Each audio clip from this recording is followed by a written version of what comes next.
Hi friends, I am Purnima, English and Soft Skills Trainer from Formula Spoken English Institute.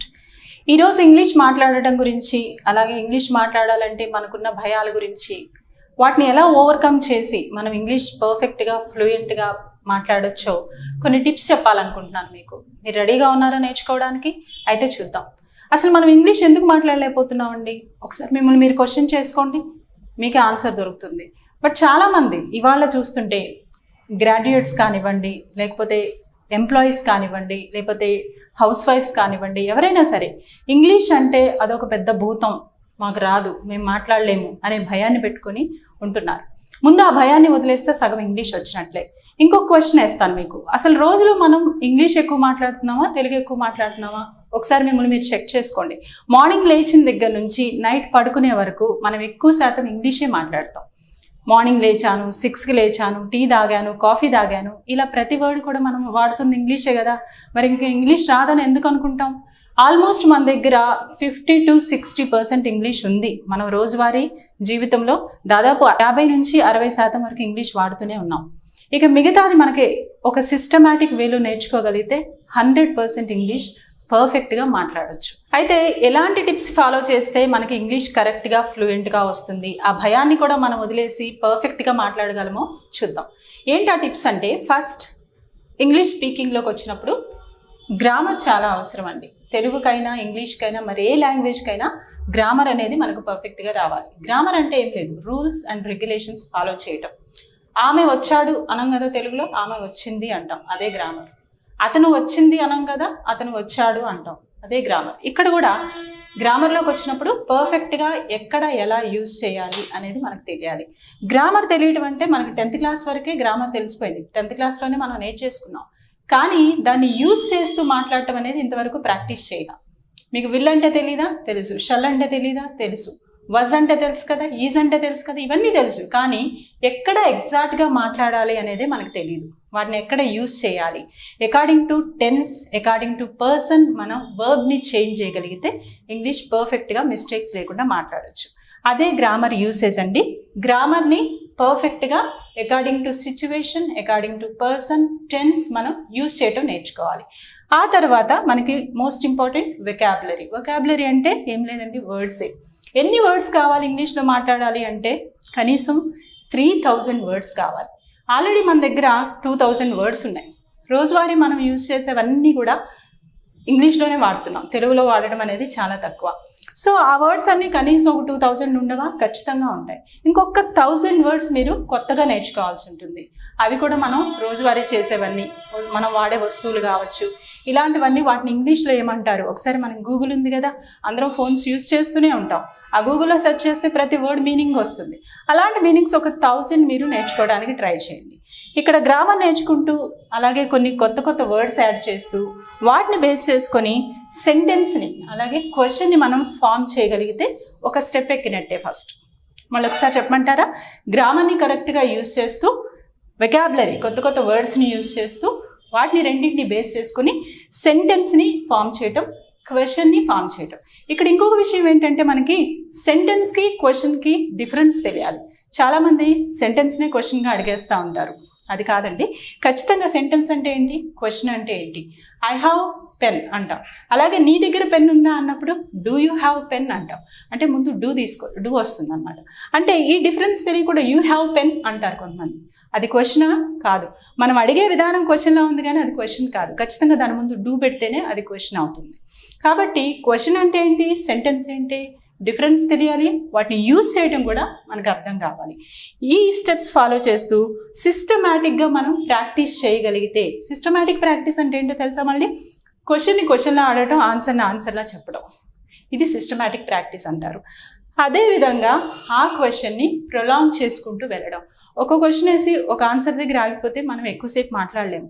అదే ఇంకా prolong చేస్తూ related questions వేయగలిగాం అనుకోండి. Do you have pen? Yes, I have pen. Which pen do you have? I have a Parker pen. అంటే ఇలా 1 by 1 questions మనం prolong చేసుకుంటూ దాన్ని ముందుకు తీసుకెళ్ళగలిగితే అదే కాన్వర్జేషన్ అవుతుంది. ఈ స్టెప్స్ మనం సింపుల్గా ఫాలో చేస్తూ మన ఎదుటి ఎవరైతే ఉన్నారో వాళ్ళతో మాట్లాడటం, ప్రాక్టీస్ చేయటం ఇంట్లోనే మొదలైంది. ఈజీగా ఇంగ్లీష్ వస్తుంది. కాన్వర్జేషన్ ఎలా చేయాలి అనుకుంటున్నారా? మాట్లాడాలి అంటే ఒక క్వశ్చన్ ఒక ఆన్సర్తో సరిపోదు, దాన్ని మనం ప్రొలాంగ్ చేయటం తెలియాలి. తెలుగులో చూడండి, ఎక్కడికి వెళ్ళావు, ఎప్పుడు వెళ్ళావు, ఎందుకు వెళ్ళావు, ఎవరితో వెళ్ళావు, ఇన్ని క్వశ్చన్స్ వేస్తాం. నిన్న నేను సినిమాకి వెళ్ళాను అని ఎవరన్నా అంటే, అవునా, ఏ సినిమాకి వెళ్ళావు, ఎవరితో కలిసి వెళ్ళావు, ఏ థియేటర్కి వెళ్ళావు, సినిమా ఎలా ఉంది, ఇన్ని క్వశ్చన్స్ వేయకుండా ఉండం కదా మనం. అలాగే ఇంగ్లీష్లో కూడా ట్రై చేయండి. చూద్దామా కాన్వర్జేషన్ ఎలా చేయాలో, లేకపోతే క్వశ్చన్స్ అండ్ ఆన్సర్స్ ఎలా ప్రొలాంగ్ చేసుకోవాలో చూద్దాం. హ్యావ్ అనేది మీకు తెలుసు కదా, హ్యావ్ అంటే ఏంటండి? కలిగి ఉండడం. ఒక చిన్న కాన్వర్జేషన్ హ్యావ్ మీద. ఒకవేళ మీరు ఎవరికన్నా నీకు కారు ఉందా అని అడగాలంటే, ఇవాళ జనరల్ క్వశ్చన్ కదా, నీకు మొబైల్ ఉందా, నీకు కారు ఉందా, నీకు బైక్ ఉందా, ఇలా అడుగుతూ ఉంటాం. So do you have car? Do అనేది ముందుకు వస్తే క్వశ్చన్ అయిపోయింది. ఇదే డూ తీసేస్తే యూ హ్యావ్ కార్ అంటే నీకు కారు ఉంది అని మనం చెప్పినట్టు. ఇది స్టేట్మెంట్ అవుతుంది, మనమే చెప్తున్నాం నీకు కారు ఉంది. అదే దాని ముందు డూ పెడితే ఏమైందండి? క్వశ్చన్ అయిపోయింది. Do you have car? Yes. Car ఏం ఆన్సర్ వస్తుంది ఇక్కడ? Yes, I have a car. Next question ఏమడుగుతాం? జనరల్గా తెలుగులో అయితే ఏమడుగుతాం? ఏ కార్ ఉంది నీకు అంటాం కదా. అలాగే which car do you have? ఏం యాడ్ చేస్తున్నావు? క్వశ్చన్ వర్డ్స్ యాడ్ చేస్తున్నావు. క్వశ్చన్ వర్డ్స్ అంటే what, when, why, which, how many, how long, ఇలాంటివన్నీ కూడా క్వశ్చన్ వర్డ్స్. అవి జస్ట్ ముందు ఏ క్వశ్చన్ అయితే ఉందో దాని ముందు యాడ్ చేసుకుంటూ వెళ్తే అదే కాన్వర్సేషన్ అవుతుంది. డూ యూ హ్యావ్ కార్ తర్వాత నెక్స్ట్ క్వశ్చన్ ఏం అడుగుతాం జనరల్గా తెలుగులో? ఫస్ట్ మనం తెలుగులో ఆలోచిద్దాం, తెలుగులో ఊహించుకోండి. ఇది అడుగుతా కదా, నెక్స్ట్ దాన్ని ఇంగ్లీష్లో ట్రై చేయండి. అంటే which car do you have? I have a Swift car. Next question ఏమడుగుతావు? అవునా, ఏ కలర్ కార్ ఉంది? ఎస్, అక్కడికే వద్దాం. Which colour car do you have? ఏం అడుగుతున్నావు? ఐ హ్యావ్ ఏ, ఆన్సర్ ఏమని చెప్తాం? I have a red colour car లేదా I have a black colour car. Next, ఎన్ని కార్లు ఉన్నాయి నీకు? అదొకటేనా, ఇంకా ఎక్కువ ఉన్నాయా? సో అడగొచ్చు కదా ఆ క్వశ్చన్ కూడా. So how many cars do you have? ఎన్ని కార్లు ఉన్నాయి? ఒకటే ఉంది. I have only one car. అయితే నీకు బైక్ లేదా? తెలుగులో ఇలా అడుగుతాం కదా. ఇంగ్లీష్లో ఏం అడగాలి? డూ బదులు క్వశ్చన్లోనే నెగిటివ్ తీసుకొచ్చి don't you have bike? I don't have bike లేదా ఐ హ్యావ్ బైక్ ఆల్సో. ఇదే కాన్వర్జేషన్. దీన్ని ఇంకా ప్రొలాంగ్ చేసుకోవచ్చు కదా. నీకు ఇంకా బైక్ ఎందుకు లేదు? Why don't you have bike? So ఇలా మనం వన్ క్వశ్చన్ తర్వాత ఇంకొక క్వశ్చన్ని ప్రొలాంగ్ చేసుకుంటూ వెళ్ళగలిగితే కాన్వర్జేషన్ ఈజీ అవుతుంది. ఈరోజు మీరు ఇంట్లో ఎవరితో ఉన్నారో వాళ్ళతో ఒకసారి ఇదే కాన్వర్జేషన్ ట్రై చేయండి. ఇంకా కొన్ని కొత్తగా క్వశ్చన్స్ యాడ్ చేస్తూ కొత్తగా ఆన్సర్స్ చేస్తూ చేయగలుగుతారు. సో మళ్ళీ ఒకసారి చూడండి, ఈ క్వశ్చన్ వర్డ్స్ని యాడ్ చేస్తూ మనం క్వశ్చన్ అండ్ ఆన్సర్ని ప్రొలాంగ్ చేసుకోగలిగితే కాన్వర్జేషన్ అనేది ఈజీగా వస్తుంది. మీరు ఇంగ్లీష్లో మాట్లాడాలి అనుకునే ప్రతి వర్డ్ని ముందు, ప్రతి సెంటెన్స్ని ముందు తెలుగులో ఊహించుకోండి. ఏం క్వశ్చన్ ఇదైతే నేను ఏ క్వశ్చన్ వేస్తాను, అదే క్వశ్చన్ మళ్ళీ మనం ఇంగ్లీష్లో ఎలా ట్రాన్స్లేట్ చేసుకోవాలి. గ్రామటికల్ మిస్టేక్స్ లేకుండా ముందు స్టేట్మెంట్ని అలాగే క్వశ్చన్ని కూడా ఫ్రేమ్ చేసుకొని దాన్ని మనం ప్రాక్టీస్లో పెట్టగలిగితే ఇంగ్లీష్ మాట్లాడటం చాలా ఈజీగా ఉంటుందండి. ఇప్పుడు ఇది చూస్తుంటే మీకు కష్టంగా అనిపిస్తుందా అండి? ఇంగ్లీష్ కాన్వర్జేషన్ చేయడం కష్టం అనిపించిందా? లేదు, చాలా ఈజీ. నిజం చెప్పాలంటే తెలుగు కంటే ఈజీ. కాకపోతే తెలుగు మనం చిన్నప్పటి నుంచి నేర్చుకున్నాం, అది మదర్ టంగ్ కాబట్టి అది ఈజీగా అనిపించింది. కానీ ఈ తెలుగు కంటే ఇంగ్లీష్ చాలా చాలా ఈజీగా వస్తుంది. ఇప్పుడు మీరు ఇది ఫ్రేమ్ చేయడం ఎంత ఈజీగా ఉందో ఇంకో కాన్వర్జేషన్ చేయడం కూడా అంతే ఈజీ. మీరు ఏమీ భయపడకుండా ఈరోజే ఇదే హ్యావ్ని ఉపయోగిస్తూ ఇంకొక క్వశ్చన్ని ఇంకొక ఆన్సర్ అంటే ఒక కాన్వర్జేషన్ ఫ్రేమ్ చేయడానికి ట్రై చేయండి.